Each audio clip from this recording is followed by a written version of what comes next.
Hey guys, welcome back to our new video. അപ്പോൾ നമ്മളോട് ഇന്നുള്ളത് ഹിമാലയൻ BS6 മോഡലാണ്. അപ്പോൾ ഇതിന്റെ കൂടുതൽ ഓണർഷിപ്പ് റിവ്യൂലോട്ട് നമുക്ക് കടക്കാം.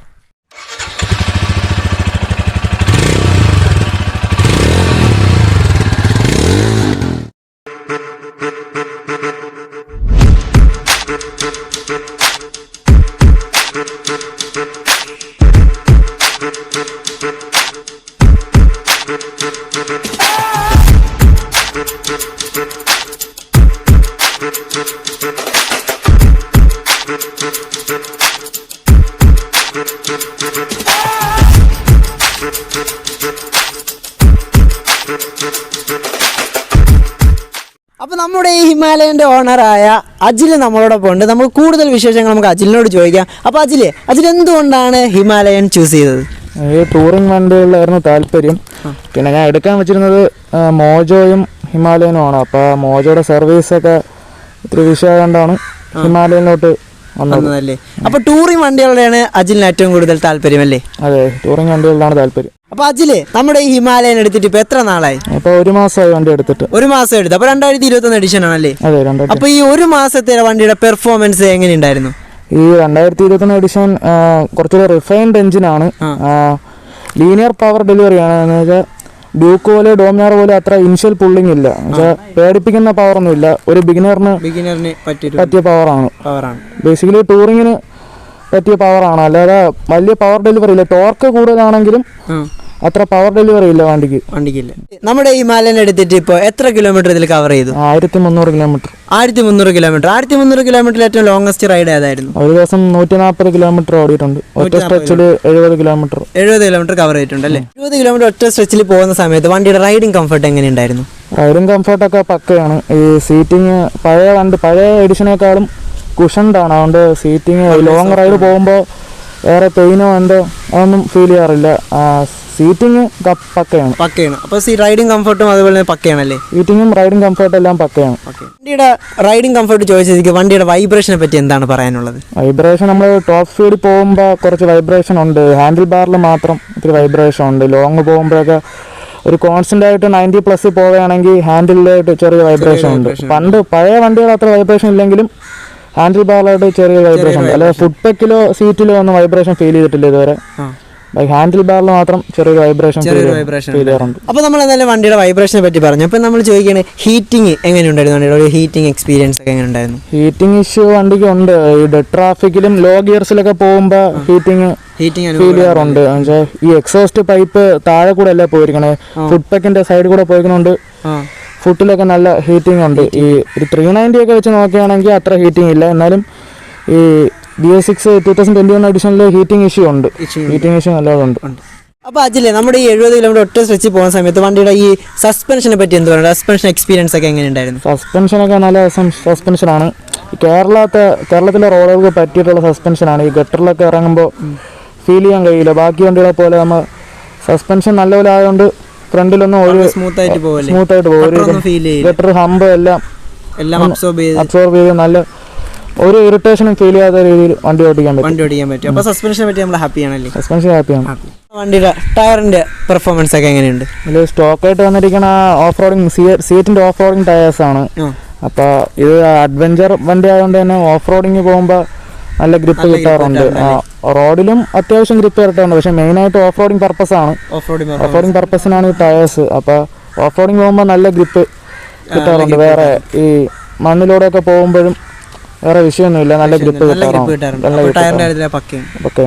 അതിൽ അപ്പോൾ നമ്മുടെ വണ്ടിയുടെ ബ്രേക്കിംഗ് എക്സ്പീരിയൻസ് ഒക്കെ എങ്ങനെയുണ്ടായിരുന്നു? ബ്രേക്കിംഗ് ഡ്യുവൽ ചാനൽ ABS ആണ് വരണം. സ്വിച്ചബിൾ ABS ആണ്.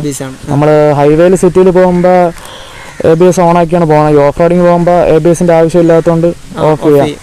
പിന്നെ അതൊരു മെറിറ്റാണ്. ബാക്കി ഓഫ് റോഡ് വെച്ച് നോക്കുമ്പോൾ സ്വിച്ചബിൾ ABS ഒരു മെറിറ്റാണ്. പിന്നെ ബ്രേക്കിംഗ് നല്ല ബൈറ്റ് ഉണ്ട്. ഈ വണ്ടിക്ക് ഇതിൽ വെയിറ്റ് ഉണ്ടായതുകൊണ്ട് തന്നെ കുറച്ച് പാടാണ്. അപ്പൊ ഇതിലും ബൈറ്റ് കൂടിയ ചിലപ്പോൾ കയ്യിൽ നിന്ന് പോകാൻ ഒരു ചാൻസ് ഉണ്ട്. ഇപ്പോൾ ഉള്ള ബ്രേക്കിങ്ങിൽ സാറ്റിസ്ഫൈഡ് ആണ്. നമ്മുടെ വണ്ടിയുടെ ഗ്രൗണ്ട് ക്ലിയറൻസ് എങ്ങനെയുണ്ട്? ഇത് ഓഫ് റോഡിങ് വണ്ടി ആയതുകൊണ്ട് തന്നെ ഇതിൽ ഹിമാലയനിൽ നല്ല ഗ്രൗണ്ട് ക്ലിയറൻസ് ഉണ്ട്. അപ്പൊ നമുക്ക് ഓഫ് റോഡിങ് പോകുമ്പോഴൊന്നും അടി തട്ടണ ഒരു പ്രശ്നം വരാറില്ല. നല്ല ഗ്രൗണ്ട് ക്ലിയറൻസ് ഉള്ള വണ്ടിയുടെ ഒരു കോർണറിംഗ് എക്സ്പീരിയൻസ് അല്ലെങ്കിൽ ടോപ്പ് സ്പീഡിനെ പറ്റി പറയാനായിട്ട് എന്തുണ്ട്? കോർണറിംഗിനെ പറ്റി പറയുകയാണെങ്കിൽ ഇത് ഇത് ഓഫ് റോഡിങ് പർപ്പസിനാണ് ഈ വണ്ടി മെയിനായിട്ട് ഉപയോഗിക്കുന്നത്. അപ്പോൾ കോർണറിങ് അത്ര എളുപ്പമില്ലാത്ത അത് കോർണറിങ് ഒരു കോംപ്രമൈസ്ഡ് ഫാക്ടറാണ്. പക്ഷേ ഓഫ് റോഡ് പക്കയാണ്. ഓഫ് റോഡിങ് പക്കയാണ്. ടോപ്പ് സ്പീഡ് പറയുമ്പോൾ അജിൽ ഈ വണ്ടിയിൽ എത്ര മാക്സിമം സ്പീഡ് എത്ര കയറിയിട്ടുണ്ട്? ടോപ്പ് ഒരു 110 കയറാൻ പറ്റും. പക്ഷെ 110 കോൺസ്റ്റന്റ് ആയിട്ട് പോകാൻ പറ്റില്ല, കാരണം വൈബ്രേഷൻ ഫീൽ ചെയ്യാറുണ്ട്. ഹൈവേയിലൊക്കെ ഒരു 90 പോകണ ഒരാൾക്ക് എടുക്കാൻ പറ്റിയ വണ്ടിയാണ്. അപ്പോൾ ഒരു പെർഫെക്റ്റ് ടൂറാണ്. അപ്പൊ 90 കിലോമീറ്ററിലൊക്കെ പോകാൻ ഒരു പെർഫെക്റ്റ് വണ്ടിയാണിത്. നമുക്ക് ടോപ്പ് സ്പീഡ് കോംപ്രമൈസ് ചെയ്യണം. ഓഫ് റോഡിങ്ങിൽ പക്കയാണ്. അപ്പൊ ടോപ്പ് സ്പീഡ് കോംപ്രമൈസ് ചെയ്യണം. അതിലെ വണ്ടിയുടെ സീറ്റ് ഹൈറ്റ് അല്ലെങ്കിൽ വണ്ടിയുടെ വെയിറ്റ് ഒക്കെ എത്രയുണ്ട്? സീറ്റ് ഹൈറ്റ് 800 mm ആണ്. പിന്നെ വെയിറ്റ് 199 കിലോ വരുന്നുണ്ട്. വണ്ടി നമ്മൾ റൈഡ് ചെയ്യുമ്പോൾ ഇത്രയും വെയിറ്റ് ഫീൽ ചെയ്യാറ്? റൈഡിങ്ങിൽ വണ്ടി വെയിറ്റ് ഫീൽ ചെയ്യാറില്ല. അപ്പോൾ കംഫർട്ടായിട്ട് ഓടിക്കും. നാളത്തെ വണ്ടിയുടെ റൈഡിംഗ് എക്സ്പീരിയൻസ് വണ്ടിയിൽ ഈ ക്രോസ് വിൻസ് ഒക്കെ അഫക്ട് ചെയ്യാറുണ്ടോ? ക്രോസ് വിൻസ് അത്ര അഫക്ട് ചെയ്യാറില്ല, കാരണം ഈ ഹിമാലയൻ ഒരു എഫിഷ്യന്റ് വൈസറാണ് വെച്ചിരിക്കുന്നത്. അതുകൊണ്ട് ക്രോസ് വിൻസ് റൈഡിങ്ങിൽ അത്ര അഫക്ട് ചെയ്യാറില്ല. ഈ വണ്ടിയുടെ ലൈറ്റിംഗ് എക്സ്പീരിയൻസ് എങ്ങനെയാണ്? ലൈറ്റിങ്ങിലൊക്കെ ഒരു സാറ്റിസ്ഫൈഡ് ആണോ അജിൽ? വണ്ടിയിൽ പറഞ്ഞത് ഹാലജൻ ലാമ്പാണ്. അപ്പോൾ അത്യാവശ്യം വിസിബിലിറ്റി ഒക്കെ ഉണ്ട്. നൈറ്റ് വിഷനിലൊക്കെ അത്യാവശ്യം വിസിബിലിറ്റി ഉണ്ട്. എന്നാലും കുറച്ചുകൂടി ഇമ്പ്രൂവ് ചെയ്യായിരുന്നു. നമുക്ക് രാത്രിയൊക്കെ അത്യാവശ്യം കുഴപ്പമില്ല, ആവറേജ്.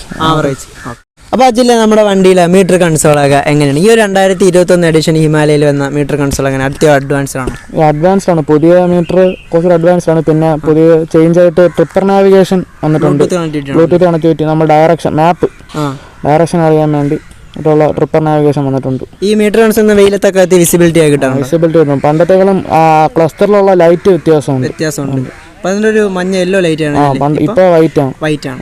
അപ്പോൾ അജിലെ, നമ്മുടെ വണ്ടിയിൽ ഇത്ര 70 കിലോമീറ്റർ നമ്മളൊരു 140 ഒരു ദിവസം റൈഡ് ചെയ്തില്ല. അപ്പം നമ്മുടെ ഈ വണ്ടിയിൽ ഒരു മൈലേജ് എത്ര കിട്ടുന്നുണ്ട്? മൈലേജ് 25-30 അതിനിടയിലാണ് മൈലേജ് കിട്ടുന്നത്. അപ്പോൾ ഈ വണ്ടിയുടെ ടാങ്ക് കപ്പാസിറ്റി എത്രയാണ്? ടാങ്ക് കപ്പാസിറ്റി 15 ലിറ്റർ ആണ്. 15 ലിറ്റർ. അപ്പോൾ വണ്ടിയുടെ ഈ ഫ്യൂവൽ ഇൻഡിക്കേറ്റർ ആക്യുറേറ്റ് ആണോ?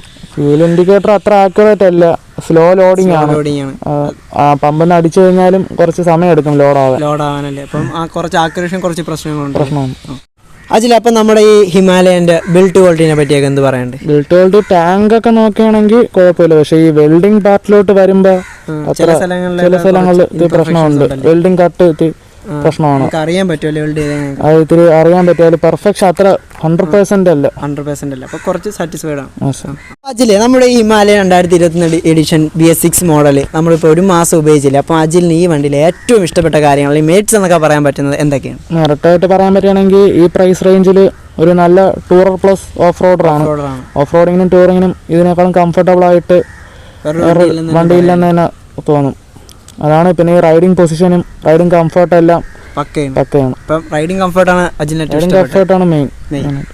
വണ്ടിയിൽ നമ്മളിപ്പോൾ ഇഷ്ടമുള്ള കാര്യങ്ങളൊക്കെ കേട്ടു. ഇനി അജിലിന് ഈ വണ്ടി എടുത്തിട്ട് ഇഷ്ടപ്പെടാത്ത കാര്യങ്ങൾ, ഈ വണ്ടിയുടെ ഡീമെറിറ്റ്സ് എന്നൊക്കെ പറയാൻ പറ്റുന്ന എന്തൊക്കെ കാര്യങ്ങൾ? ഡീമെറിറ്റായിട്ട് തോന്നിയിട്ടുള്ളതെന്ന് വെച്ചാൽ ഹീറ്റിംഗ് ഇഷ്യൂവും പിന്നെ ഫ്യൂൽ ഇൻഡിക്കേഷനും.